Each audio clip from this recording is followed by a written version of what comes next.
Hello and welcome to Don't Keep Mum the podcast. This is episode 5. E is for Employment Empowerment. Now, this episode was actually recorded live for Instagram back in November with the lovely Noels Hammond Jones. We really hope you enjoy it. Let's go. So let's change the world today.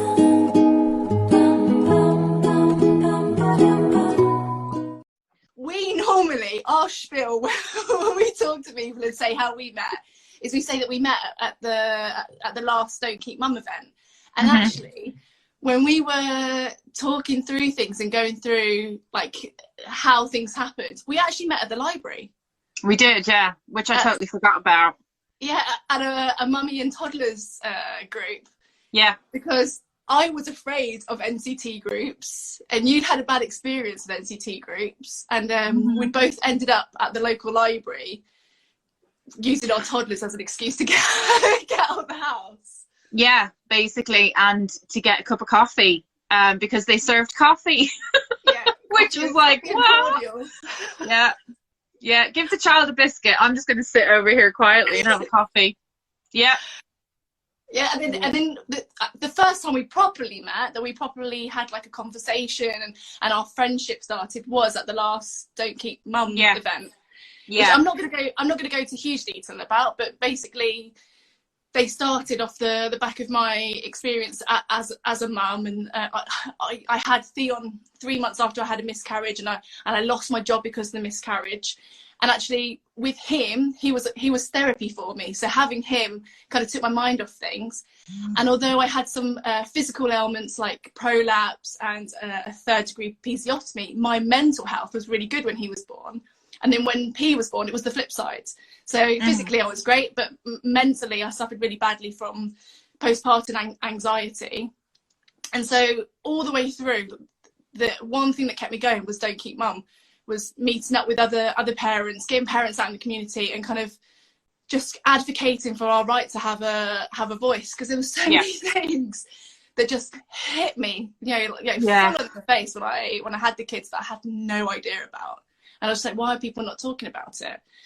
And then this year's happened, and so instead of being able to continue all the events that we had, we've kind of like hit a stop. But what has come up a lot with a lot of the parents that we speak to is the feeling of fear, that feeling of feeling like you're irrelevant, that you just don't count.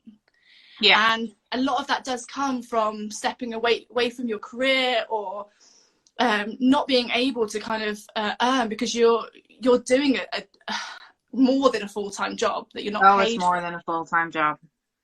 And that's where our conversations came in. So do you want to introduce yourself and say what you do?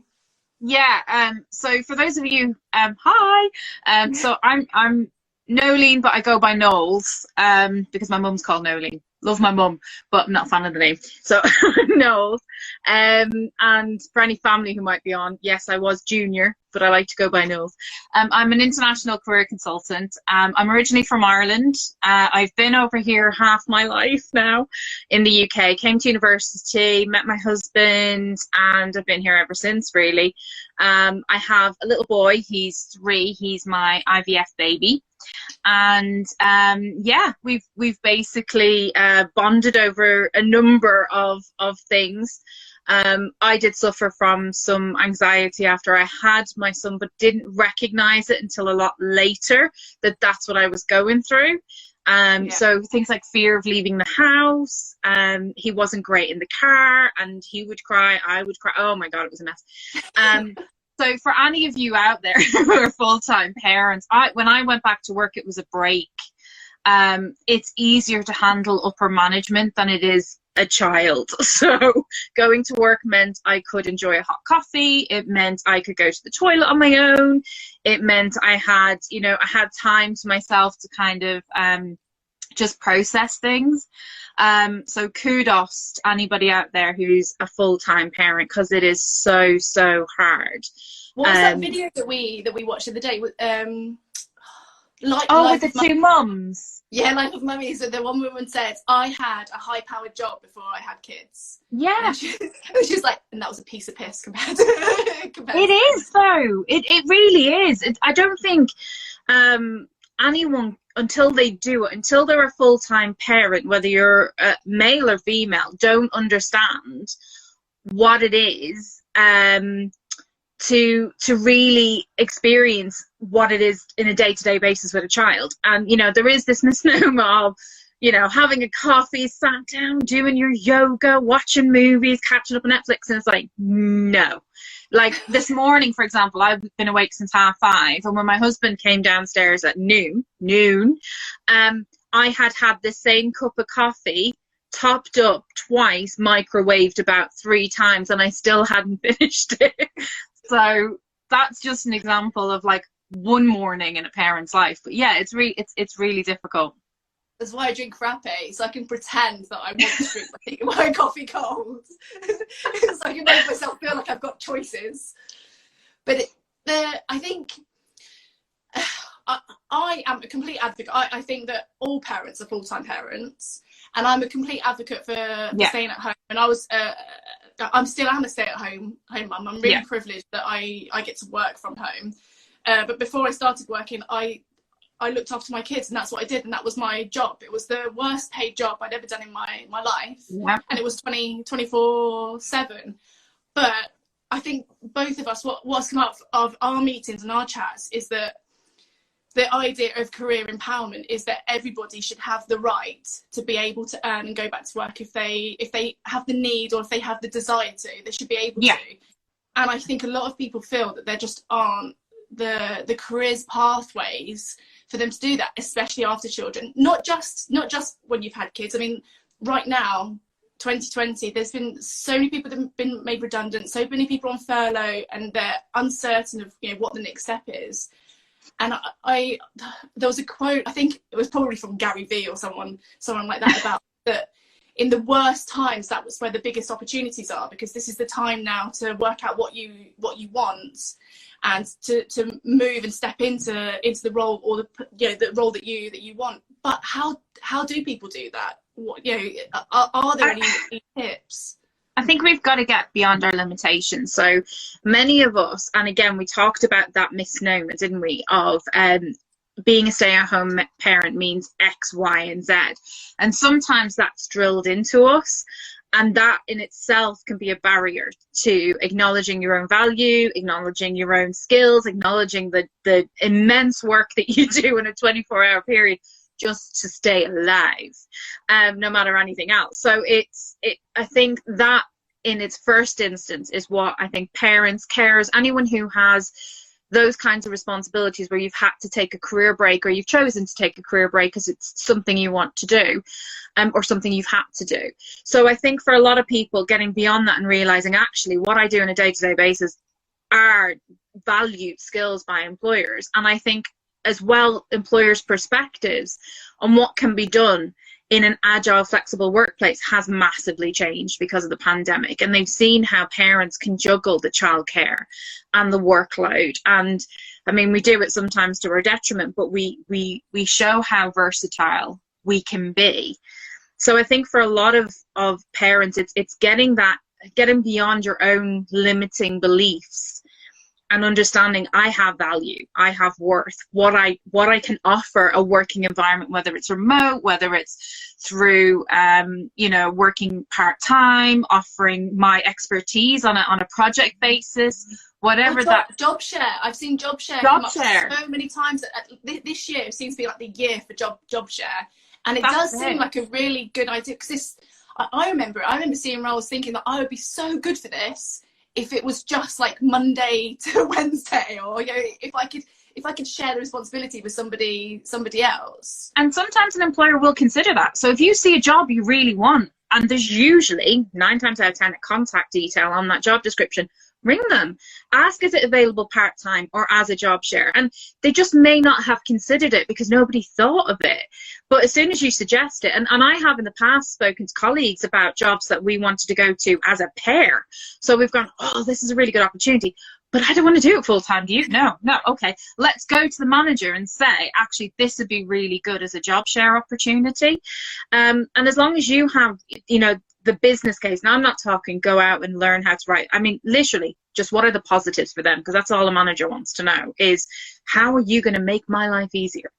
and that's it. So it's, you know, through a job share, you've got twice the person essentially on a full-time basis, twice the brain capacity, twice the memory capacity, because we know how that suffers, and a lot of other skills as well. You know, the variety of skills you will bring to the job as a job share, but equally as a part-time. And twice the gratitude as well. That's it.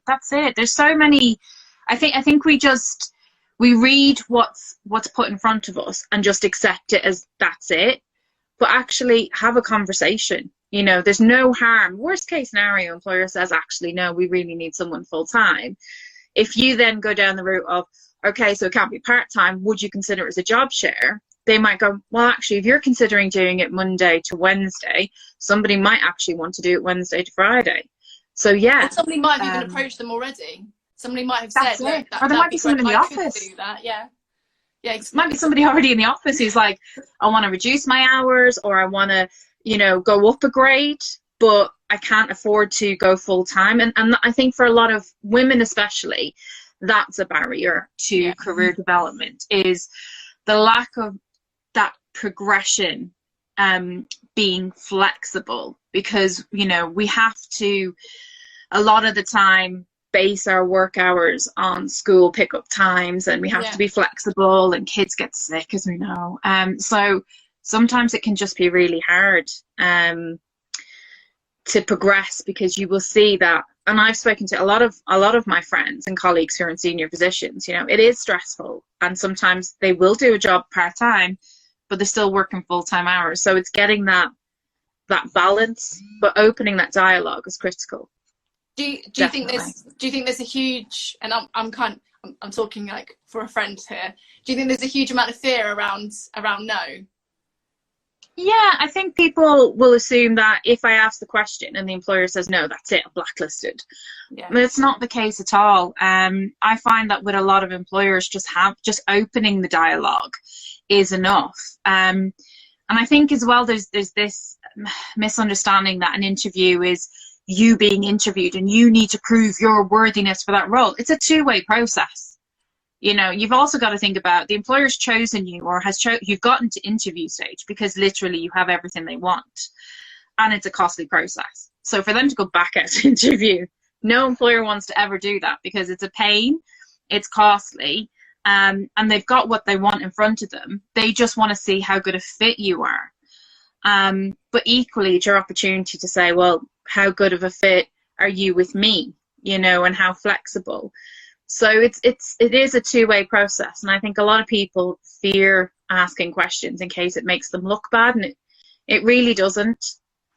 I think there's also when you've had kids, and I mean we're all talking about self-isolation and and lockdown, and I think probably for a lot of mums, they've already been through their own version of that, and it does strip away at your confidence, because your acceptance to kind of eat what you're shown is very high, but you're also very separated from the rest of the world. So kind of trying to go back into the real world and flex and work like your peers that don't necessarily have the same responsibilities as you, it is really, really difficult. I remember even with blogging, like when I first started blogging, I mean, the postpartum anxiety didn't help, but I would have mental breakdowns over the thought of opening emails that could possibly be rejections.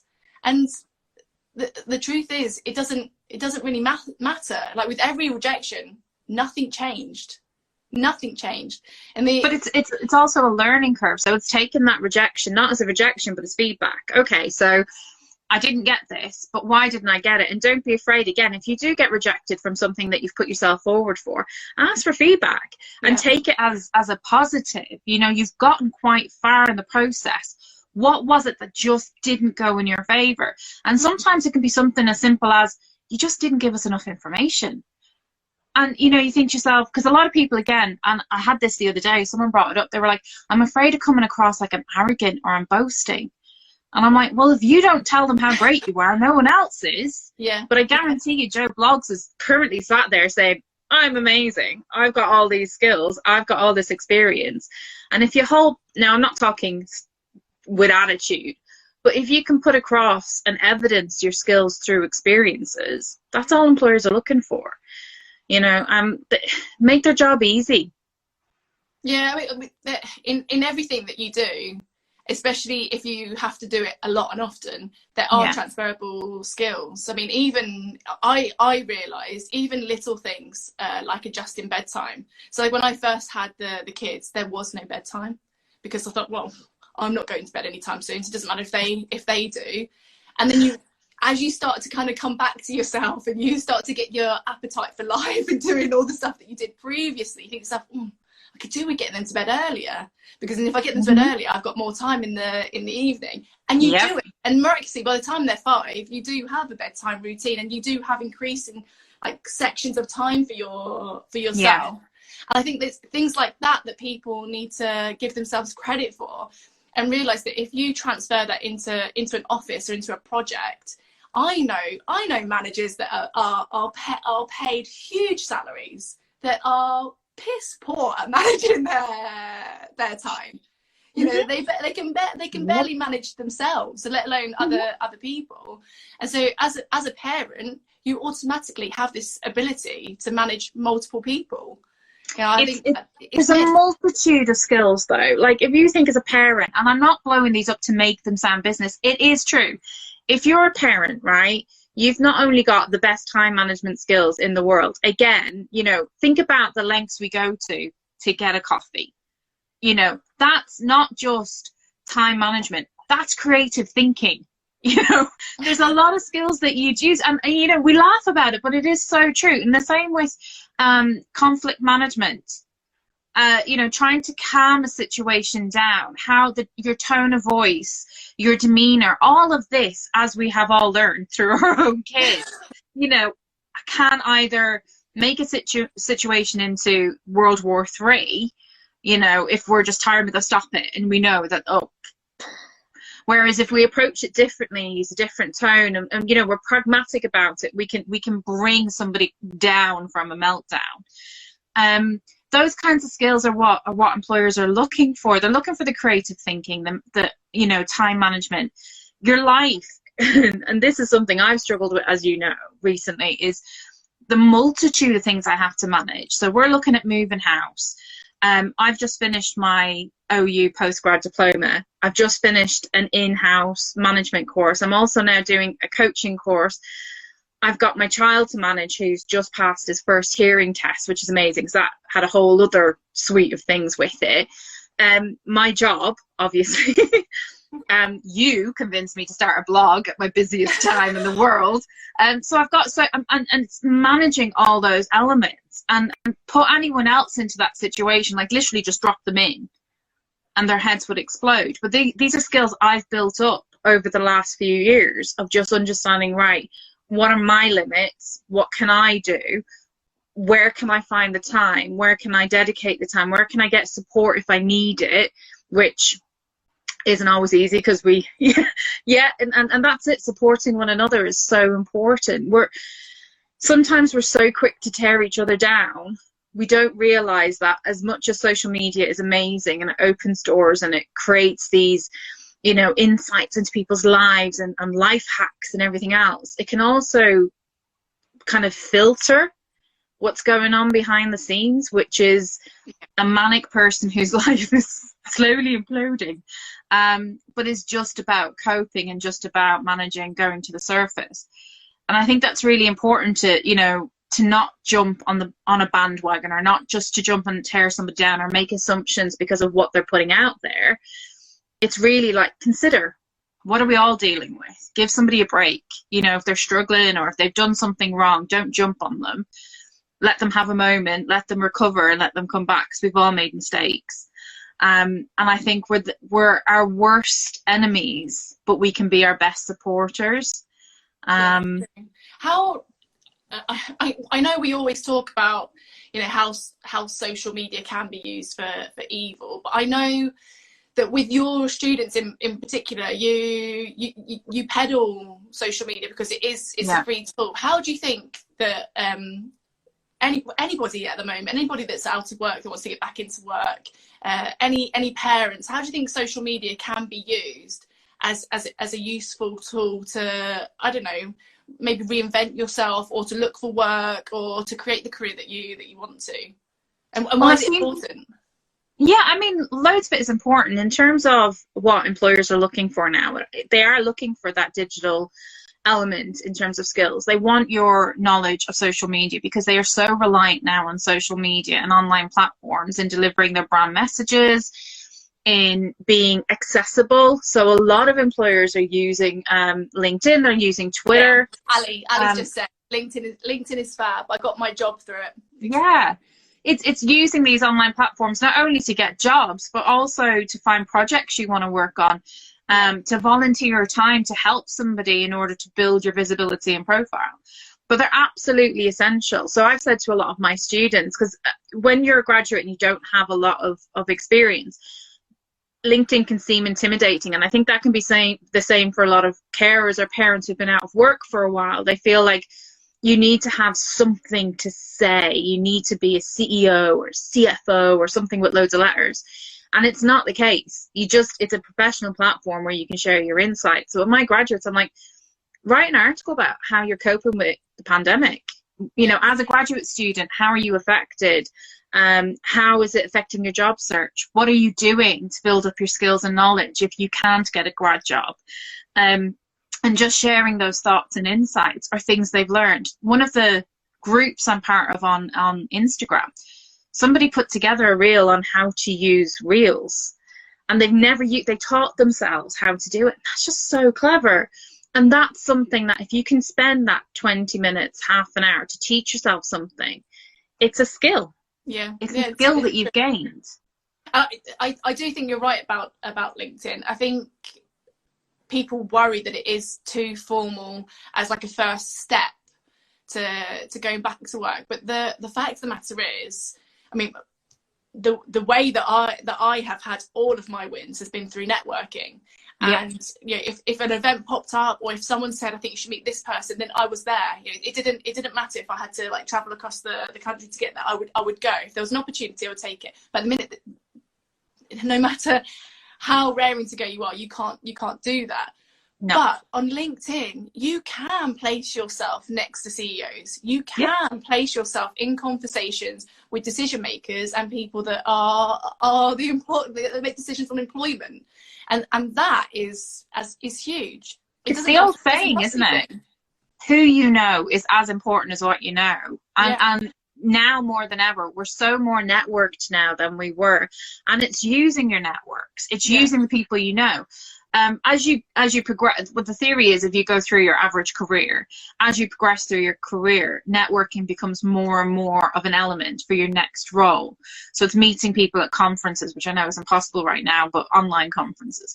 But it's using your networks like like Instagram, like LinkedIn, and using Facebook as well, and using them to join groups that matter to you. So I mean, a lot of people will just join LinkedIn, for instance, create a profile and then hope for the best, and it's not how it works. You have to, like anything else, like Instagram, you've got to work at it.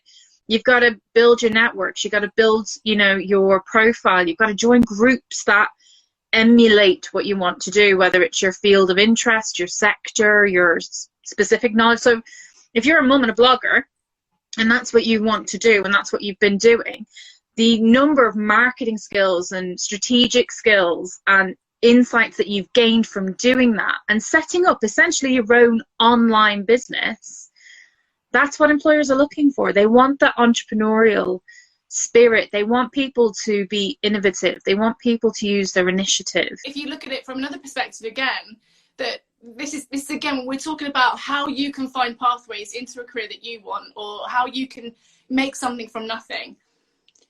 I don't have a degree, and I managed to get my monthly views up to half a million. Now, I know a lot of people that have marketing degrees that haven't been able to do that for their companies, and you were the one that pointed that out. And so that's a skill it that I have.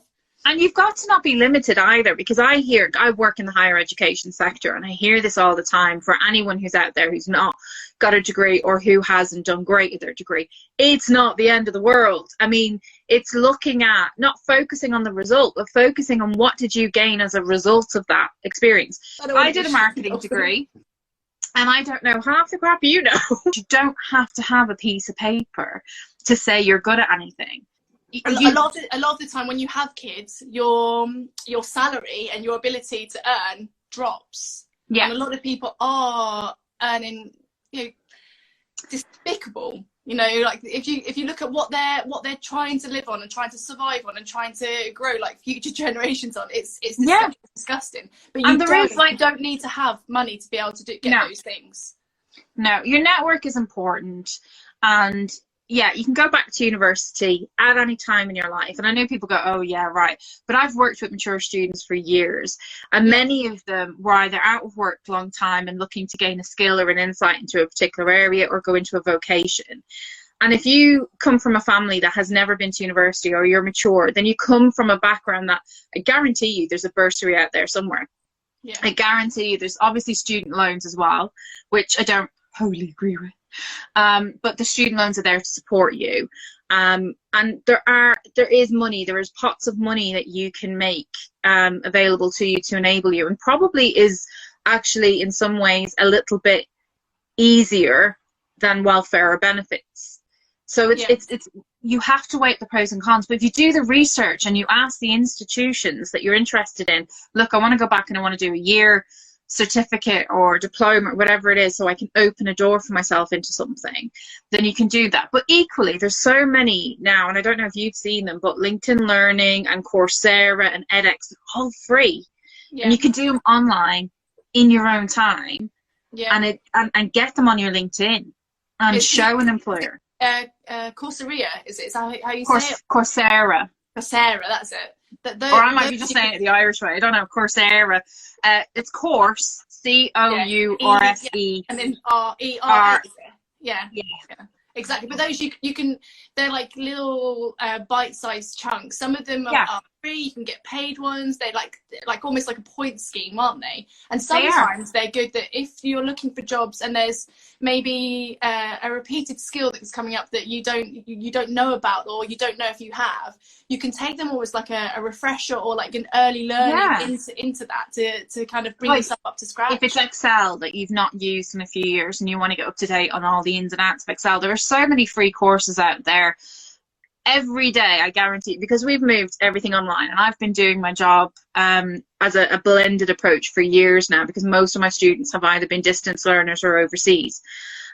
So I'm used to doing that. But even still, with the pandemic and having to work from home, I've still had to familiarize myself with a lot of platforms I've not used before. And Google is my friend. I literally sit there and I'll have a YouTube and I'll listen, and then I'll move it back and I'll take notes, and then I'll move on, and I'll do it as I'm listening to it. And it's just training myself to learn a skill or learn a new way of approaching a problem myself, as opposed to asking someone to do it. And that's a skill in itself. And that can be, like for instance, you said to me the other day, set up a YouTube account. I'm like, oh yeah, it's easy. It's not. So Google was my friend, and it taught me how to set up a YouTube account, because I already had with my Google account a YouTube account, but then it's like, how do I have a private YouTube and then a public facing? I think it was Mama Bell 18 did some really good stories recently about how to tackle Instagram engagement and numbers and followers, and she answered a number of questions I think that were submitted to her, and it's just really good reading, because every time I look at it I learn something new.